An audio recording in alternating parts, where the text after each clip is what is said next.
The fire in the hollow stag doesn't warm so much as remind you of warmth. It spits. It hisses. It throws orange light across the stone hearth in restless, nervous bursts. And nobody in the room is looking at it. They're all looking at her. King Edric Vale points at Elsin Mora the way men point when they've run out of more civilized options. Slow. Deliberate. Like he wants every set of eyes in the tavern to understand exactly what's happening before it gets worse. His finger doesn't shake. That's the thing about him, Elsin thinks. Nothing shakes. You laugh at me, he says. The fiddler near the back wall has already lowered his bow. Tankards hang suspended halfway to mouths. Dice sit untouched. Even the fire seems to have made a decision to be quieter. Elsin shifts her shoulder blades harder against the timber post behind her. She can feel the splinters catching against her sleeve. She can feel the room holding its breath. She says the word before she fully decides to. No. It carries farther than she expects. Too far, maybe. Past the nearest tables. Past the older miners who've already found something fascinating at the bottom of their drinks. I refuse you. The silence after that is the ugly kind. A chair scrapes somewhere in the back. Someone lets out a breath through their nose. Very controlled. Very please don't notice me. Edric's mouth tightens. Up close, he looks older than the songs. The scar along his cheek pulls white under torchlight. Snow still clings to the shoulders of his wolfskin cloak. He must have come straight down from the mountain road without stopping, which means he came here specifically, which means she makes herself stop thinking about what it means. He steps closer. Just one step. But it changes the shape of the room. You reject a king, he says, voice low enough that it doesn't need to carry, inside his own town. Dunmere Crossing isn't officially his. The crown taxes it. His soldiers protect it. His banners hang above the grain houses near the bridge. But the people here survived too many winters before Vargar keep ever noticed them existed. You asked me to sit beside you. Elsin keeps her eyes on him. Keeps her voice even. Like I should feel grateful. You never asked whether I wanted to. Someone near the hearth starts praying quietly. Not loudly enough to be heard. Just loudly enough to be happening. Edric laughs once. Not the big kind. Not the performance kind. Just a single exhale through his nose, amused, and something else underneath it, something harder to name. You think this is about courtship. I think men stop hearing the word no once enough people bow to them. The commander near the entrance turns sharply. Two soldiers by the door straighten. And Elsin hears her own pulse now. Behind her ears. Hard. A little uneven. The serving tray bites into her fingers where she's holding it too tight. She does not look away from him. 3 nights ago, silver bracelets arrived in her room upstairs. Yesterday, winter silk from the southern ports. Tonight, he came himself. 6 guards. Half the town watching from their doorways as he crossed the bridge through falling snow. He chose this. He chose her. She still doesn't know why. And that, more than anything else, is what unsettles her. Edric takes his time studying her face. Long enough that the silence starts to press against the walls. Outside, wind rattles the shutters. The tavern keeper reaches slowly beneath the counter, probably checking whether the old crossbow still hangs in the same place it's always hung. You shame me publicly, Edric says finally. Elsin swallows once against the tightness in her throat. No, she says. You did that yourself. The moment you stopped listening. That one hits. She can tell by the way he goes still. Not the calm kind. The other kind. The kind she's seen on men who came back from battlefields and never fully came back from battlefields. A log collapses in the hearth behind him. Sparks scatter across stone. Nobody breathes. He looks at her for a long moment, trying to decide something, she thinks. Whether she's brave or whether she's stupid.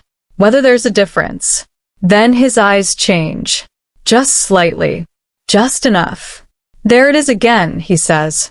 Her grip tightens on the tray. What? That look. He takes another step. He's close enough now that she can smell cedar smoke in his cloak. Iron oil under it. The road on him. You look at me like you already know what I'm about to become. The tray almost slips from her hands. Not because the words are alarming. Because they're accurate. And before she can stop it, before she can hold it back, old images press behind her eyes. Burned wagons under black snow. Children wrapped in grain sacks beside frozen roads. Soldiers cutting royal crests from dead horses before raiders found the bodies. She blinks. Hard. Once. The images vanish. Edric sees the change anyway. She knows he sees it. His expression shifts the way light shifts. Not dramatically, not all at once, but something moves behind it. Like he just noticed a blade under cloth. What happened at Black Pass? She asks. The question leaves her mouth before she decides to say it. The room goes colder than the wind outside. The commander near the door frowns immediately. Edric's eyes lock onto hers. Why would you ask that? Too fast. He answered too fast. She spoke too fast. Travelers talk, she says. No travelers arrived from Black Pass today. The air tightens again.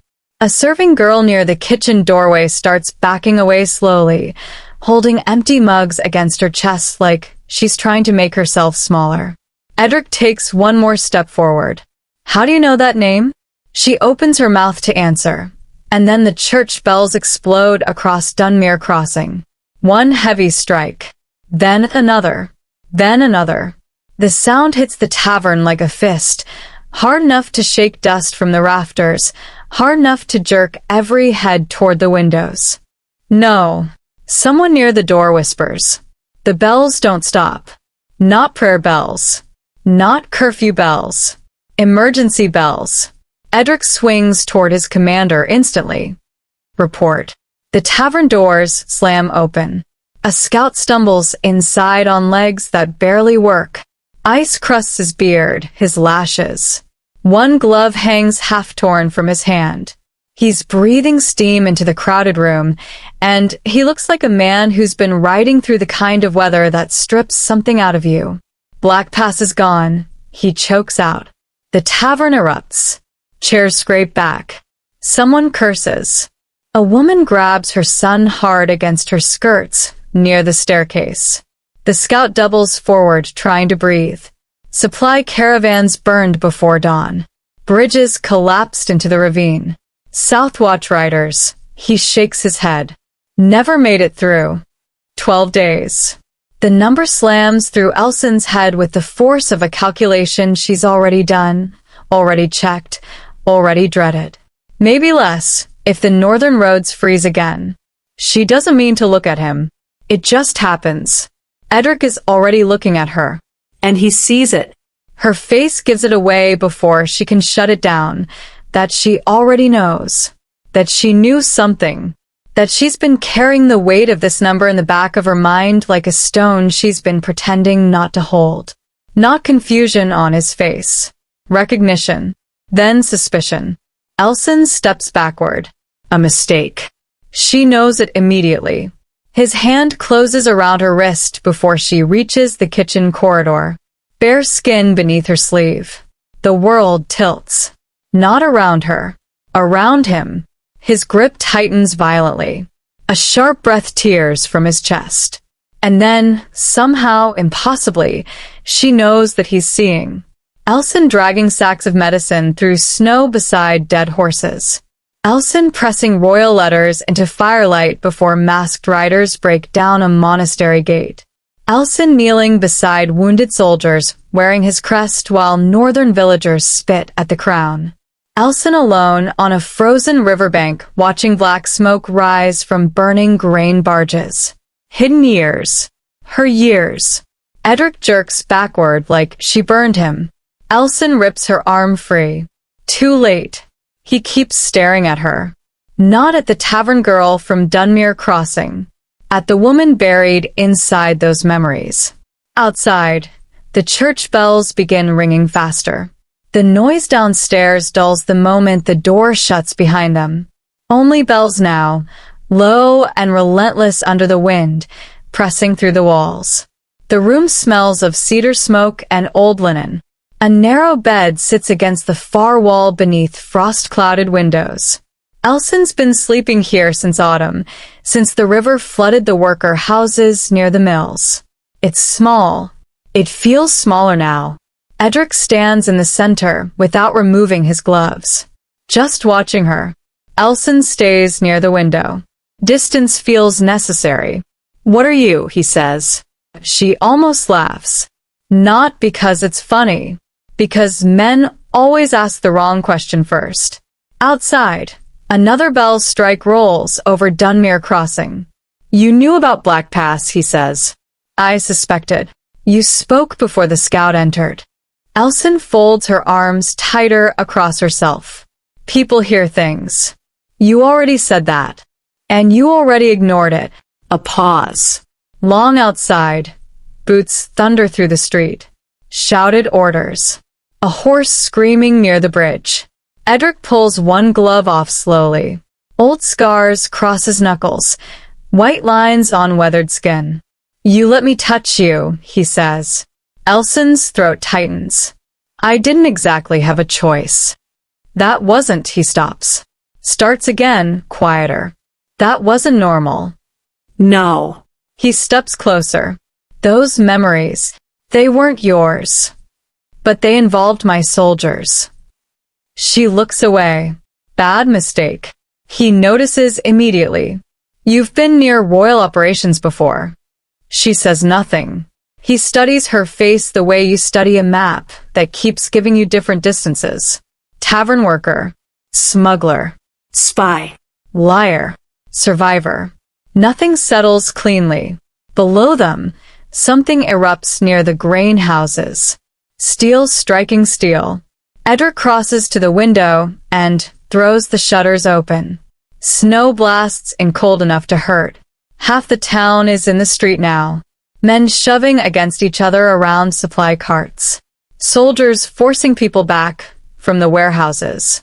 A boy barely old enough to have started shaving gets dragged away, clutching stolen flour to his chest, his face. God, his face. Edric grips the frozen window frame hard enough that the wood creaks. "How long before shortages spread south?" he asks. "Depends on how much survived the fires." And if most of it burned? Below them, two soldiers rip grain sacks from a woman's arms while she screams at them in a voice that doesn't sound angry anymore. Just broken. 12 days, Elsin says. The king goes completely still behind her. Not a sound from him. Then, "How do you know that number?" She closes her eyes briefly. Too precise. Again. "I count supply routes," she says carefully when she opens them. "You serve drinks." "I do both." "You expect me to believe a tavern worker tracks northern grain movement?" "No." Her fingers curl tight against her sleeves. "I expect you to keep asking the wrong questions until more people die." The silence that follows is different from the ones before it. Less confrontational. Something shifts in him. The anger no longer pointed only at her but turning inward too, slowly, like something unwilling to arrive but unable to stop itself. She sees it happen. It unsettles her more than his shouting ever could. Edric removes the second glove. "Who attacked Black Pass?" Snow hisses against the shutters. The room waits. Elsin stares at the scar beside his mouth, at the exhaustion buried beneath his eyes, the gray spreading through his dark hair. An old war king, an old winter king, still dangerous enough to tear things apart if she gives him the wrong name. She gives him the right one. "You already know him," she says quietly. His jaw tightens. "Who?" She swallows once. "Elsin Vale." He doesn't react immediately, which frightens her more than any reaction she could have imagined. His nephew's name hangs between them while the bells keep ringing below. "No," Edric says at last. Not loudly. Not convincingly. He's watching the floor. She can see his mind moving, delayed troop movements, missing tax grain, southern nobles changing alliances too quickly, pieces clicking together against his will. "You're wrong," he says again, but slower now, like a man who is already starting to believe he might not be the one who's wrong. "If I were wrong," Elsin says, Black Pass would still be standing. A long silence, heavier than the others. Then Edric looks up sharply. "How long have you been tracking him?" She presses her fingers into the frost on the window ledge. Too much already spoken. "When did you start?" he presses. Below them, soldiers drag another screaming man from the grain houses. Snow buries the blood in the street almost as fast as it falls. Elsin watches the town instead of him, and says the thing that empties the room of air. Since last winter. The fortress appears near dawn through mountain fog. Vargar Keep rises straight from the cliff above the river gorge, all dark stone and narrow watchtowers cutting into gray sky. Winter banners snap along the battlements. Too many banners. Too many soldiers repositioning along the walls. The kingdom smells blood already.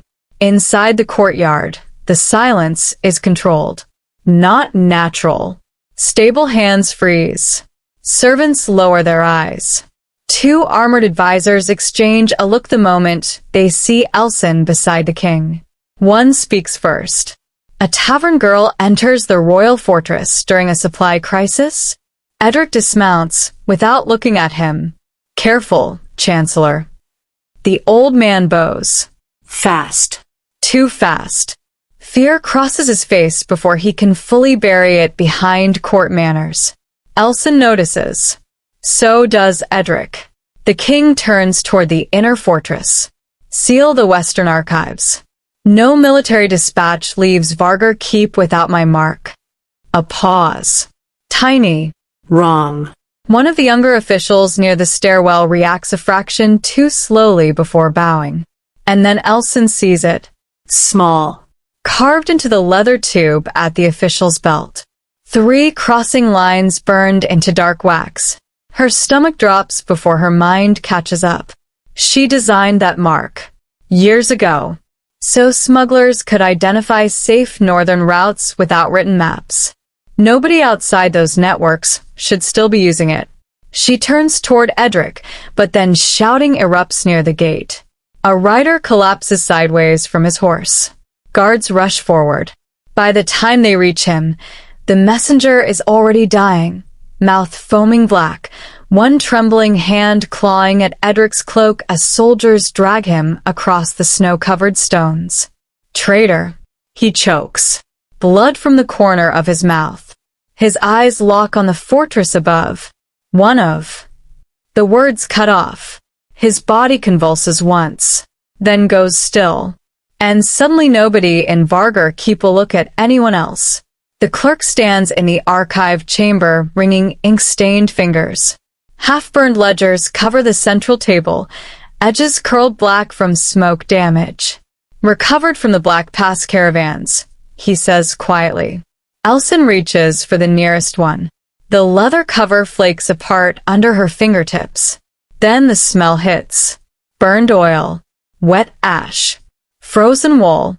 Her stomach contracts violently. And she is 8 years old again.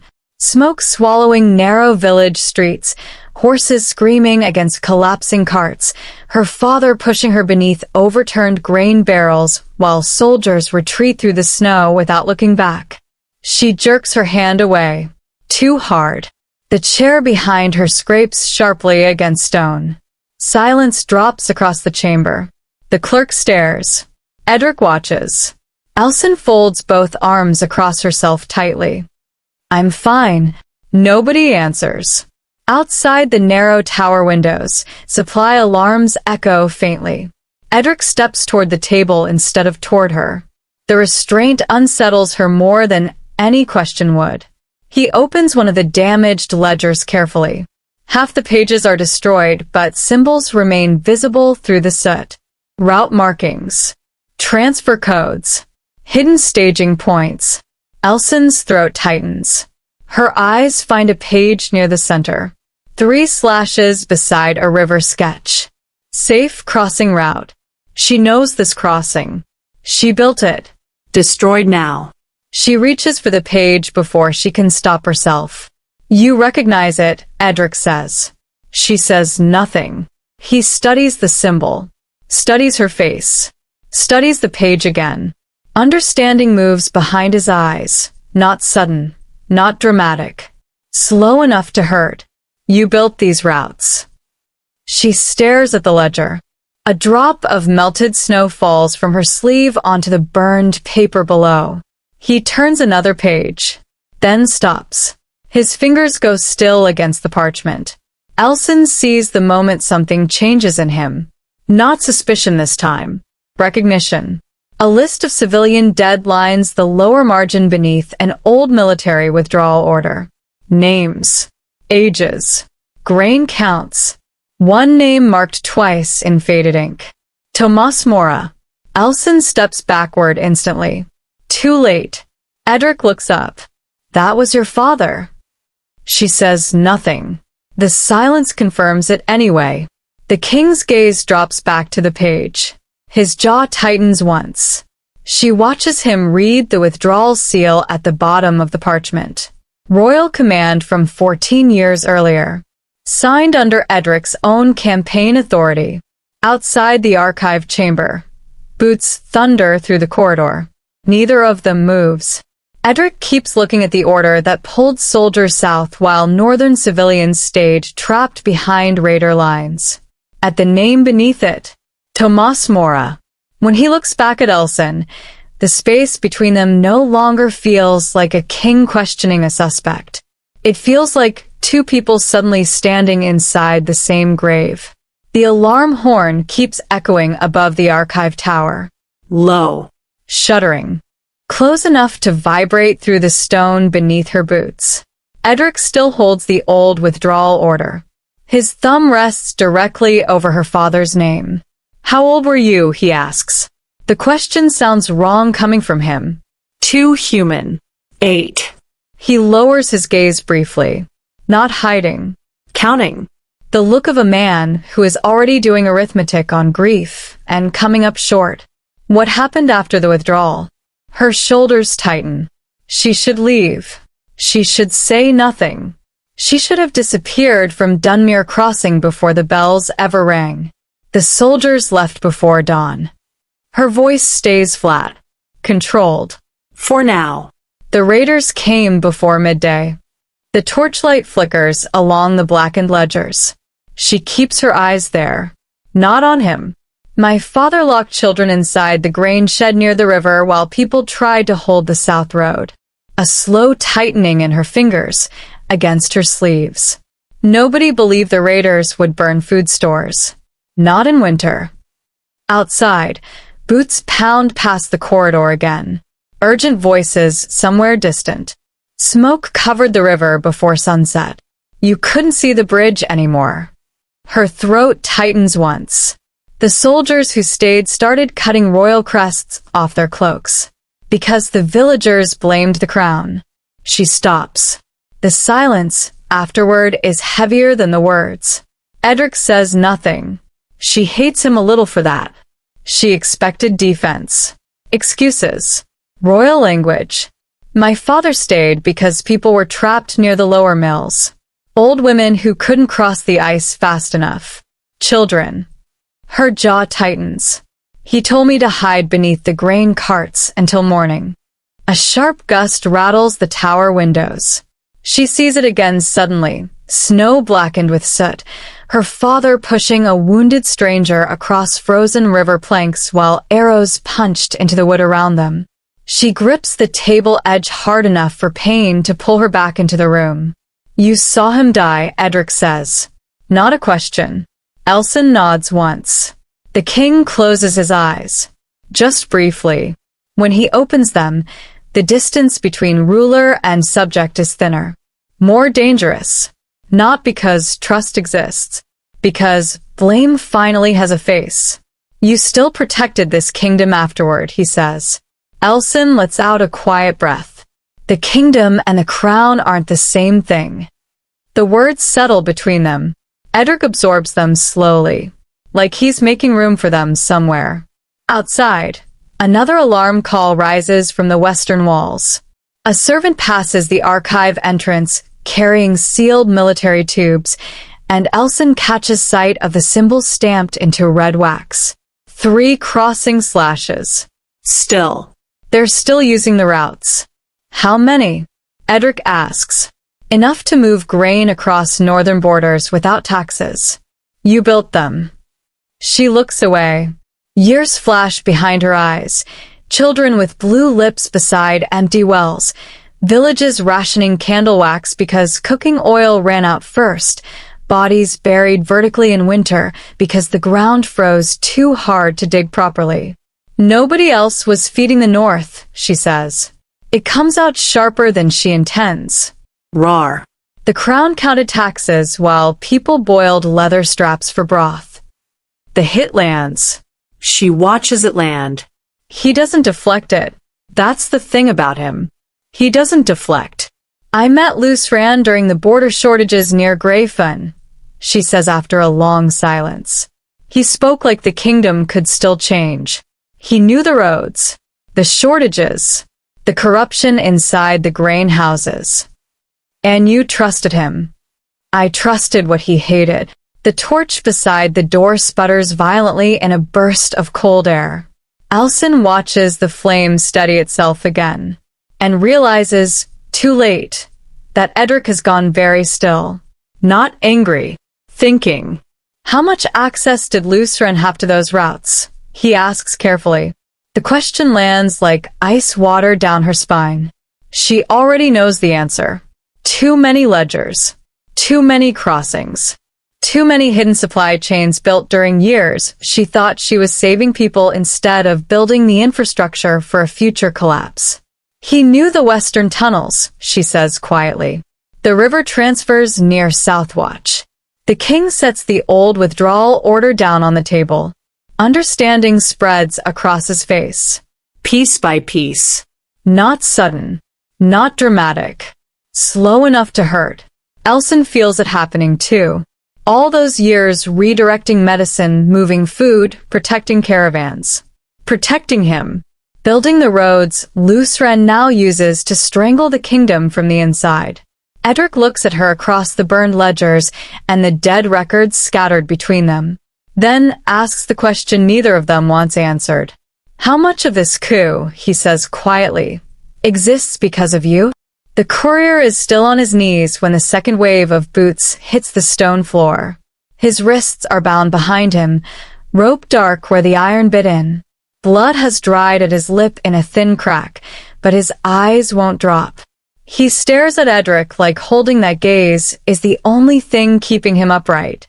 The hall of Black Hollow Keep feels colder than stone should. Elsin stands near the edge of the chamber, half in shadow, fingers stained with ink from the intercepted seals.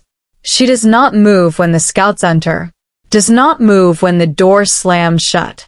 The first scout drops to one knee. Black Hollow passes moving. His breath is ragged from the ride. Earlier than projected, the southern routes are sealing. 3 days, no more. A pause that lands like a weight thrown onto bone. Edric doesn't speak at first.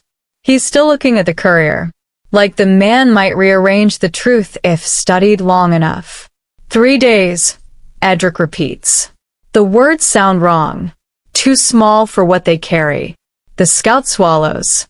That's what remains before full closure. After that, no movement north or south. We're contained. Another scout steps forward, hesitates, forces the rest out. Southern nobles have begun public alignment. House Belrin, House Mocker. They've pledged to Lucran's claim. The name lands harder than anything else. The courier smiles slightly at that. Not triumph. Something closer to relief. Edric turns toward the maps on the war table. Ink lines stretch across parchment like exposed veins. Every route north is narrowing. Every supply line thinner than yesterday. Elsin's voice breaks the silence. He moved early because he knows we're close, she says.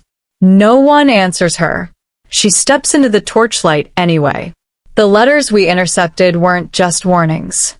They were timing markers. He's compressing us. Something flickers in Edric's jaw. Then we expose him. One of the captains says immediately, "Release what we have." Edric looks at him. Without proof. Nobody answers that. The hall tightens further. A distant bell tolls from the outer watchtower. Once. Twice. Silence. 3 villages north of Black Hollow Pass are already starving.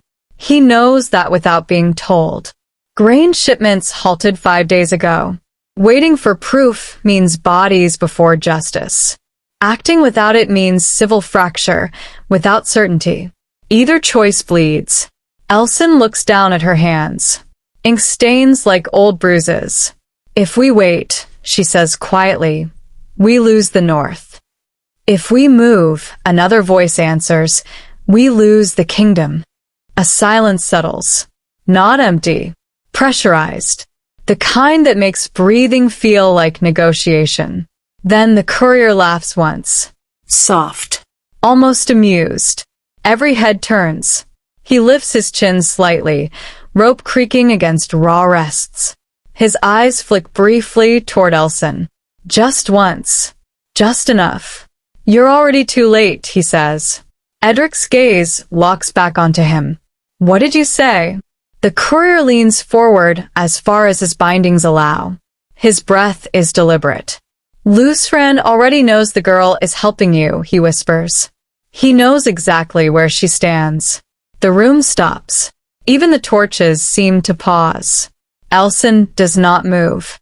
Something in her posture simply tightens, as if the air has changed density around her ribs.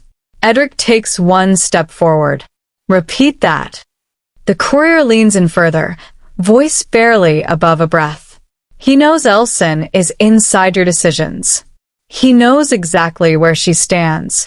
Outside, wind presses against the stone like something trying to get in.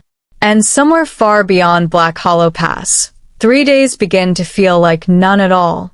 The road south is not a road anymore. It is a scar through frozen earth.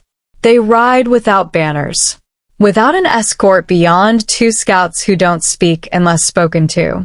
The land itself feels emptied out, as if something has already passed through and taken its share. Southwatch appears like a mistake in the distance. Not a town. A hesitation in the ground. The first abandoned settlement sits just beyond the outer fields. The horses slow without command. Wooden homes lean inward like exhausted bodies. Doors hang open. No smoke. No sound. Only wind moving through broken beams. Elsin dismounts first. Her boots sink into frozen mud. It gives beneath her weight like something unwilling to support life anymore. Inside the first house, the air is sharp with old ash and something worse underneath. Stale hunger. A bowl on the table, still half full. The crust hardened into itself. A spoon resting beside it like the owner had only stepped away for a moment that never ended. Edric doesn't touch it. He doesn't need to. They move through the settlement without speaking. Every house repeats the same story in a different arrangement of absence. A child's shoe near a doorway. A cracked cradle tipped sideways. Rope still tied to a post where laundry once hung. Edric's jaw tightens until it aches. This was supposed to stabilize the northern supply chain, he says, voice low. Prevent war logistics strain. Elsin stops walking. The wind moves through the empty street, dragging dust across stone like time refusing to settle. It was meant to, she agrees. That is all she gives him. He turns toward her sharply. You knew what it would do. She meets his gaze. No flinch. No denial. I ran the projections, she says. I knew what would happen in villages like this. The words don't fall like confession. They fall like weight being placed somewhere it cannot be removed from. Edric looks away first. Not because he doesn't believe her, because he does.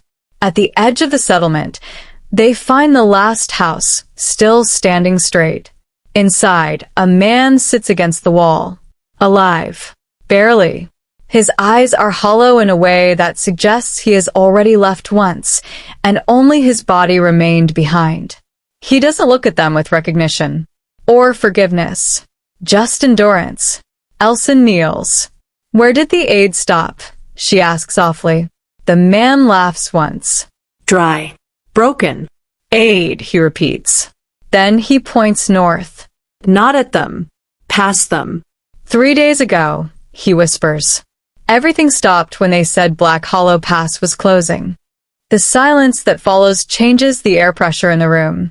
Edric feels it then. Not future consequences. Present bodies. Elsin stands slowly. Like the motion requires negotiation with her own spine. When she turns, something in her face has shifted. Not hope. Clarity that has been sharpened into something colder. "I was going to leave," she says quietly. Edric blinks. Leave. When this ends, she doesn't look away. "I was going to disappear. No court. No records. No name tied to what I helped calculate." The man on the floor coughs once. It sounds like it costs him something. "I thought if I stayed near the throne, I would become part of the next mistake." A long pause. "I didn't plan to stay and be forgiven. I planned to survive it by leaving." Silence settles. It doesn't break. It settles. Edric looks at her differently now. Not as advisor. Not as traitor. Not as ally. As someone standing inside the consequences she tried to avoid. "I don't know what I am anymore," she says. Softer now. The first thing that sounds like fear. Not of him. Of herself. He finally speaks. Voice stripped of authority. None of us do. Outside, they hear a distant crack, wood shifting, a roof somewhere collapsing under its own abandoned weight. They step back into the cold. The second scout arrives on a sweating horse. Lucran is not just moving faster. His voice tears open with the effort of having ridden without stopping. He's preparing to destroy the pass. Not seize it. Not control it. A pause. He plans to erase it. Elsin's eyes change first. Not fear. Calculation collapsing into certainty. Because destruction of the pass is not strategy. It is severance. Finality. She whispers what she understands too late to stop feeling. Then there will be no north left to save. Black Hollow Pass is already burning when they arrive. Not flames, something worse. Collapse. Stone grinding against stone in slow motion, like the mountain is forgetting how to hold itself together. Dust hangs in thick, choking curtains. Every breath tastes like iron and old rock. The hidden route Elsin gave him cuts into the cliffside like a wound only a few people were ever meant to find. Narrow ledges. Old maintenance tunnels. Civilian escape paths carved generations ago and never recorded in official maps. They feel exposed now. Too exposed. A scout raises a fist. They stop. The world narrows into sound. Distant collapse. Echoing fractures. The low groan of the past dying under its own weight. Elsin dismounts before anyone orders it. Her boots hit stone. She steadies herself against the cliff wall, fingers tracing carved markings barely visible under the dust. They're already inside, she says. Flat. Not fearless. Strained under recognition. Edric looks at her. Lucran. She nods once. Inside the first tunnel, the air changes. Cold. Tight. Pressed in. Torches burning along old iron brackets, some still lit. Someone has been here recently enough to prepare. That's the first wrong detail. Edric's hand tightens on his blade. Elsin walks slightly ahead now, reading the walls like memory. Every turn is something she recognizes too well. You built this network for evacuation, Edric says. For survival, she corrects. Then, almost to herself, that was the idea. The tunnel opens into a wider chamber, and Lucran is already there. Not waiting, not hiding, standing. In the center of the chamber, like the mountain belongs to him. Behind him, armed forces line the walls in disciplined silence. Not chaos. Control. He turns as they enter, and smiles. Not warmly. Clinically. Edric. The name comes out almost fond. You finally stopped pretending neutrality. Edric steps forward. You engineered the famine. Lucran doesn't deny it. He almost looks amused by the question. I optimized pressure, he replies calmly. A ripple moves through the force behind Edric. Elsin goes still. Lucran's gaze shifts to her briefly. Long enough to register recognition. Short enough to wound. You calculated it well, he adds. You just didn't calculate scale. Elsin's breath catches. Barely visible. You starved villages, Edric says. Lucran tilts his head slightly. I revealed weakness. A kingdom that cannot endure contraction does not deserve expansion. The words echo strangely. Not madness. Not anger. Doctrine. He takes a slow step forward. I didn't cause collapse, he continues. I exposed that it was already structurally inevitable. A distant tremor runs through the tunnel. Dust falls from the ceiling in soft, constant drift. Elsin finally speaks. Quieter than before. This network, the routes, civilians use them. Lucran looks at her fully. For the first time, something almost like disappointment crosses his expression. Yes, he says. And that is why they must be removed. Edric shifts. You're going to destroy the pass. Lucran doesn't answer immediately. He listens to the mountain instead. To the collapse still echoing outside. Then, I am not destroying a pass. I am removing dependency infrastructure that prolongs systemic failure. A quiet signal. 2 fingers. The chamber shifts. Not physically. Strategically. Edric realizes it a fraction too late. Explosives. Embedded in structural points of the hidden tunnels. Elsin sees it at the same moment. Her face changes. Not panic. Understanding. Complete and irreversible.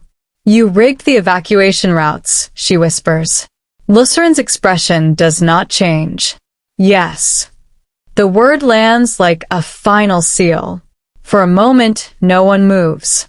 The mountain groans, closer, louder, as if responding to pressure already set in motion. Elsin steps forward. Those routes are the only way civilians get out.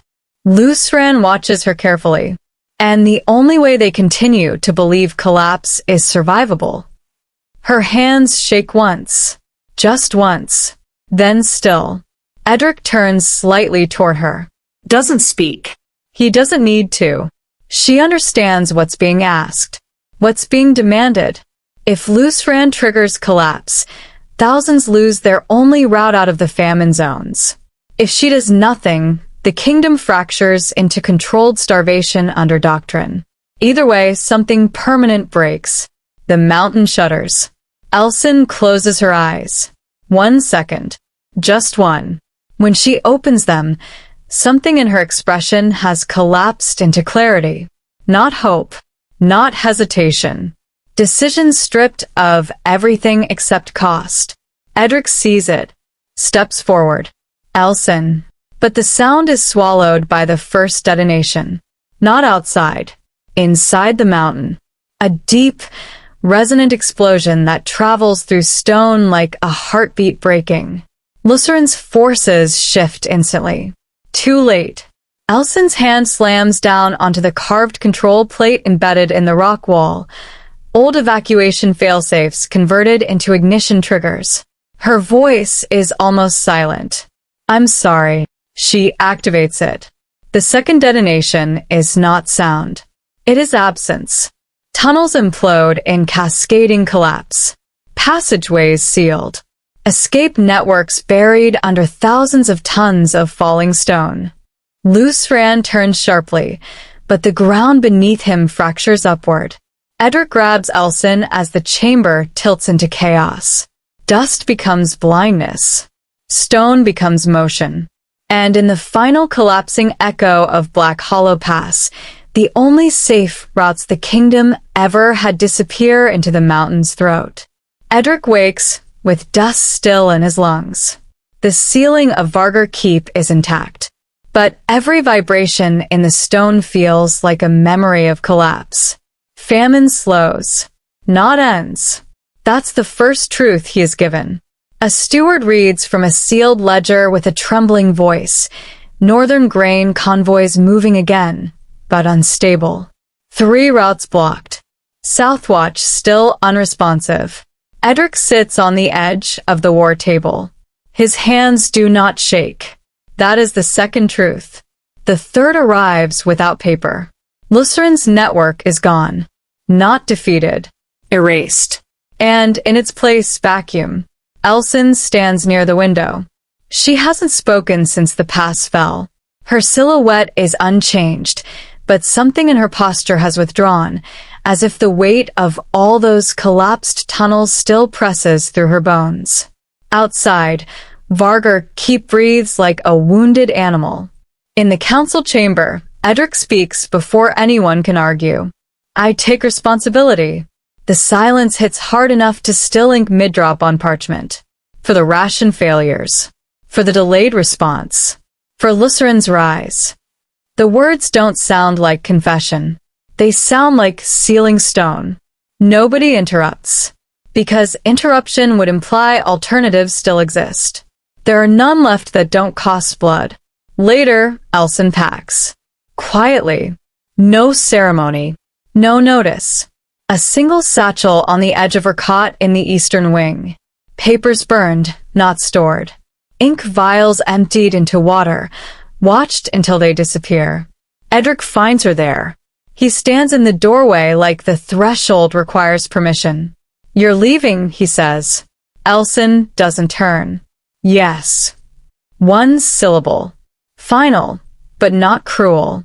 Somewhere far below, wind presses against the stone foundations of the keep like something still trying to get in. Edric steps inside. What happens to what you built? He asks. Elsin finally looks at him. For the first time, she doesn't answer as strategist.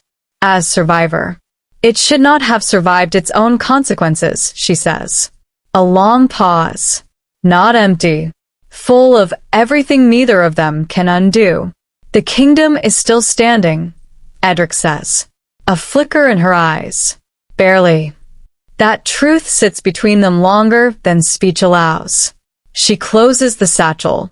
The sound is small, but decisive. She turns toward the door. And stops. Not because she's called. Because something in the air shifts behind her. Edric speaks again. Not command. Not authority. Something closer to fracture becoming form. Stay. She doesn't move. The word is heavier than any decree he's ever issued. He doesn't correct it. Doesn't add to it. Doesn't explain it. Just stands there, exposed in a way the crown never permitted. Not asking for loyalty. Not asking for obedience. Only this. Not as my advisor, Edric says. As someone willing to rebuild what's left with me. A long silence. The keep holds it. The kingdom holds it. Elsin's hand rests on the doorframe and does not push it open. They ride north together without announcement. Dunmere Crossing appears the way memory does after damage, familiar outlines forced to hold unfamiliar meaning. The bell towers have been rebuilt, but not restored. Timber fresh against old stone. Ropes still stiff. The bells themselves swinging like they're learning sound again. When they ring, the valley answers late. Wagons arrive below the ridge. Not enough to erase hunger. enough to slow it. Elsin stands at the edge of the crossing wall. Wind pulls loose strands of hair across her face. Edric doesn't stand behind her or in front of her. He stands beside her. No one comments. That, more than any order, feels like the shift the kingdom will remember. The bell rings again. Something in Elsin's expression tightens. Not relief, not joy. Recognition. This is not repair. Only continuation with fewer lies. Later, she walks alone through the lower path of Dunmere. The old supply markings still scar the stone down here. She stops at one faded symbol, an older system of ration tracking, half erased by time and crisis. "Oh," she whispers. Not surprise.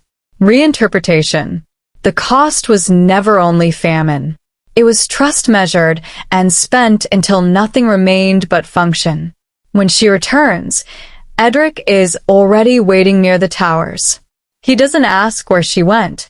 He simply steps into motion beside her again as the bells slow into irregular rhythm, uncertain whether to continue or stop. By evening, rumors move faster than wagons.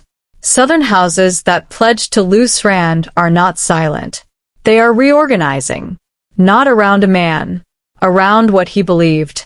A sealed letter arrives before night fully settles.